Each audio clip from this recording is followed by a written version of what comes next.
చంద్రబాబు గారు అరెస్ట్ అయిన సందర్భంలో కూడా ఇదే మాటలు మాట్లాడాడు పోసాని.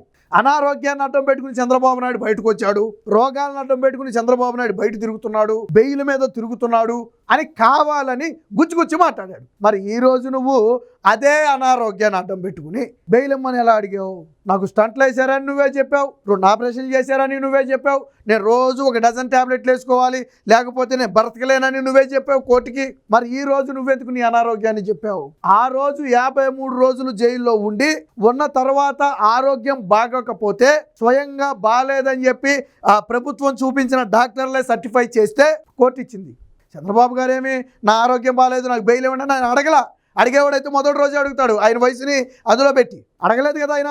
53 రోజులు ఉన్నాడు, కేసును నడవనివ్వండి, ఎంతకాలం నడుస్తుందని. మరి నువ్వు గట్టిగా అరెస్ట్ చేసి 10 రోజులు జైల్లో పెడితేనే జడ్జినే బ్లాక్మెయిల్ చేసే స్థాయికి వచ్చాడు. అంటే సినిమా అనుకున్నాడేమో ఇది. సినిమాల్లో అలవాటు కదా బాగా జడ్జిల్ని బెదిరించడం, బ్లాక్మెయిల్ చేయడం సినిమాల్లో బాగుంటుంది, నిజ జీవితంలో బాగోదు.